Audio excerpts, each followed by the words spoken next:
ಎಲ್ಲರಿಗೂ ನಮಸ್ಕಾರ. ನಾನು ಡಾಕ್ಟರ್ ಎ ನರಸಿಂಹಮೂರ್ತಿ, ಇತಿಹಾಸ ವಿಷಯದ ಉಪನ್ಯಾಸಕನಾಗಿ ಸೇವೆಯನ್ನು ಸಲ್ಲಿಸ್ತಾ ಇದ್ದೇನೆ.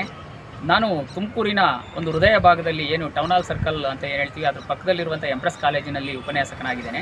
ಎಂಪ್ರೆಸ್ ಕಾಲೇಜಿನ ಚರಿತ್ರೆಯನ್ನು ಕುರಿತಂತೆ ನಾವು ಅಧ್ಯಯನ ಮಾಡಲು ಹೊರಟಂಥ ಸಂದರ್ಭದಲ್ಲಿ ಸುಮಾರು 1880ರ ದಶಕದಲ್ಲಿ ಮೈಸೂರಿನ ಮಹಾರಾಜರು ಒಂದು ಮೊಟ್ಟ ಮೊದಲ ಬಾರಿಗೆ ಉಚಿತ ಮತ್ತು ಕಡ್ಡಾಯ ಶಿಕ್ಷಣವನ್ನು ನೀಡುವಂತಹ ಒಂದು ಉದಾರ ಮನಸ್ಸನ್ನು ತೋರಿಸ್ತಾರೆ. ಅಂಥ ಸಂದರ್ಭದಲ್ಲಿ ಸುಮಾರು ನಾಡಿನಾದ್ಯಂತ 4 ಶಾಲೆಗಳು ಆರಂಭವಾಗ್ತವೆ.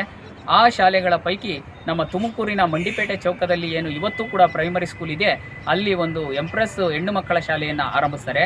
ಅಂತಹ ಒಂದು ಹೆಣ್ಣು ಮಕ್ಕಳ ಶಾಲೆ ಮುಂದೆ 1913ರ ಸಂದರ್ಭದಲ್ಲಿ ಉನ್ನತೀಕರಣಗೊಂಡು ಇವತ್ತು ಒಂದು ಬೃಹದಾಕಾರವಾದಂತಹ ಸುಮಾರು 2,500 ಮಕ್ಕಳು ಅಧ್ಯಯನ ಮಾಡ್ತಾ ಇರುವಂತಹ ಒಂದು ಬೃಹತ್ ಪದವಿ ಪೂರ್ವ ಶಿಕ್ಷಣ ಸಂಸ್ಥೆಯಾಗಿ ಬೆಳೆದಿದೆ.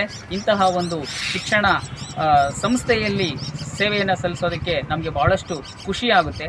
ಬಹಳಷ್ಟು ಇಲ್ಲಿ ಅಧ್ಯಯನ ಮಾಡ್ತಾ ಇರುವಂತಹ ಮಕ್ಕಳು ತುಮಕೂರು ಜಿಲ್ಲೆಯವರೇ ಅಲ್ಲದೆ ತುಮಕೂರು ಜಿಲ್ಲೆಯ ಹೊರಗಿನ ಅನೇಕ ಜಿಲ್ಲೆಗಳಿಂದಲೂ ಕೂಡ ಅಥವಾ ಬೇರೆ ರಾಜ್ಯಗಳಿಂದಲೂ ಕೂಡ ಇಲ್ಲಿ ಬಂದು ಅಧ್ಯಯನ ಮಾಡ್ತಾ ಇರುವಂತಹ ಮಕ್ಕಳು ಇದ್ದಾರೆ. ಇಂತಹ ಮಕ್ಕಳಿಗೆ ಒಂದು ಮಡಿಲನ್ನು ಒದಗಿಸಿರುವಂತಹ ಈ ಒಂದು ಶಿಕ್ಷಣ ಸಂಸ್ಥೆಯ ಚರಿತ್ರೆಯನ್ನು ಕೆದಕಿದಂಥ ಸಂದರ್ಭದಲ್ಲಿ ಬಹಳಷ್ಟು ಜನ ಇಲ್ಲಿ ಓದಿ ಇವತ್ತು ಸಂಸ್ಥೆಯಲ್ಲಿ ಅಧ್ಯಯನ ಮಾಡಿ ಇವತ್ತು ಜಗತ್ತಿನಾದ್ಯಂತ ತಮ್ಮ ಒಂದು ಸೇವೆಯನ್ನು ಸಲ್ಲಿಸ್ತಾ ಇರುವಂತಹ ಅನೇಕ ಮಹಿಳಾ ಮಣಿಗಳನ್ನು ನಾವು ಇವತ್ತು ಹೆಸರಿಸ್ಬೋದು. ರಾಜಕೀಯ ಕ್ಷೇತ್ರದಲ್ಲಿದ್ದಂತಹ ಭಗೀರಥಮ್ಮನವರಿರ್ಬೋದು, ಅದೇ ಹಂಪನಾ ಮೇಡಮ್ ಅವರಿರ್ಬೋದು, ಅದೇ ರೀತಿಯಾಗಿ ಪ್ರೇಮ ಮಲ್ಲಣ್ಣ ಮೇಡಮ್ ಅವರಿರ್ಬೋದು. ಇಂತಹ ಇನ್ನೂ ಬಹಳಷ್ಟು ಜನ ಅಸಂಖ್ಯಾತ ಮಹಿಳೆಯರು ಇವತ್ತು ಇಲ್ಲಿ ಅಧ್ಯಯನ ಮಾಡಿ ಹೋಗಿರುವಂಥವರು ಆಗಿದ್ದಾರೆ. ಅದೇ ಅಲ್ಲದೆ ಇಲ್ಲಿಯೇ ಅಧ್ಯಯನ ಮಾಡಿ ಇಲ್ಲಿಯೇ ಉಪನ್ಯಾಸಕರಾಗಿರುವಂಥವರು ಕೂಡ ಇದ್ದಾರೆ.